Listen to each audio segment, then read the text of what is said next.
কাজ জানা থাকলে পারে ইজিলি কাজ এখানে পাওয়া যায়। সব প্রপারলি গার্মেন্টসে কাজ করছে তাহলে তাদের জন্য খুব ভালো সুবিধা আছে। $400-500 বেতন চাকরি পাবে। কোনো চিকিৎসা নিতে গেলে ডাক্তারের হিউজ পরিমাণ একটা অ্যামাউন্ট লাগে।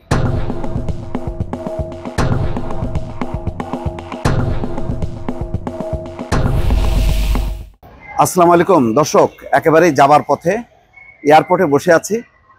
তো আমার সাথে 2-3 জন আছে এই কাম্বোডিয়ায় যারা বসবাস করছেন।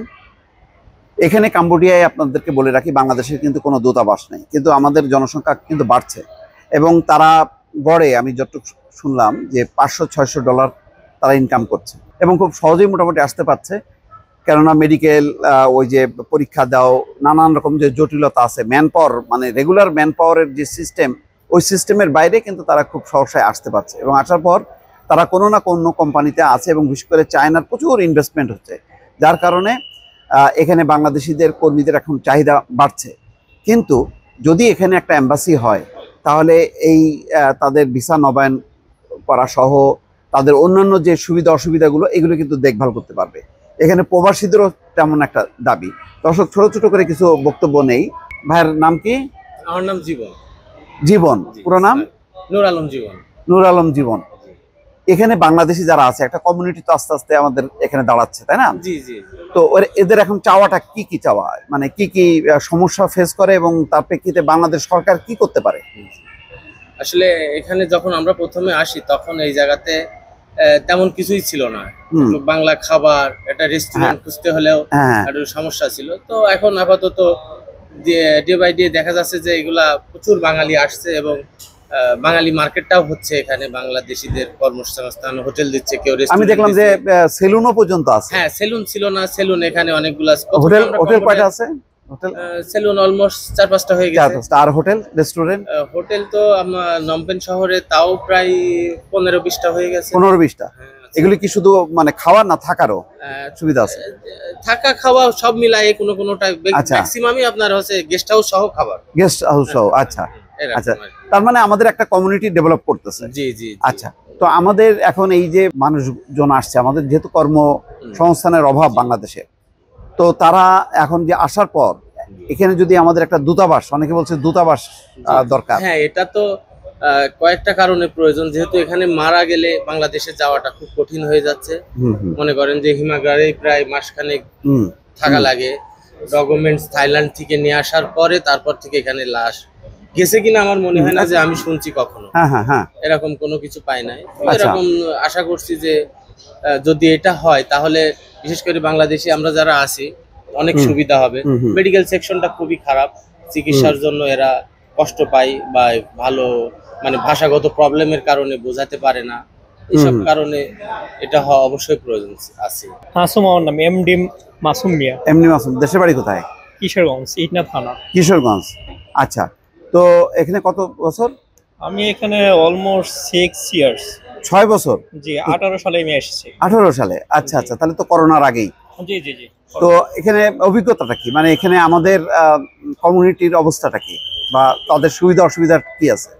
এইখানে মেইন তো অসুবিধা হচ্ছে আমাদের এখানে এমবাসি একটা দরকার। এইখানে এক্সাম্পল, যদি কেউ বুঝেন বিল্ডিং সাইডে কাজ করে, কনস্ট্রাকশন সাইডে কাজ করে, ওইখানে তারা বুঝেন কোনো চিকিৎসা নিতে গেলে ডাক্তারের হিউজ পরিমাণ একটা অ্যামাউন্ট লাগে।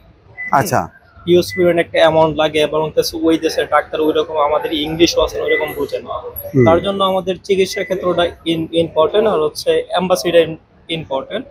আর এখানে যদি কোনো বাই চান্স মানুষ যদি বুঝে ইন্টিগ্রাল করে মারা যায়, তো ওই ক্ষেত্রে এখানে হিউজ পরিমাণ একটা টাকা লাগে, প্রায় মোটামুটি অলমোস্ট $20,000 মতো মেবি বাংলাদেশে ইয়া করতে। আচ্ছা আচ্ছা।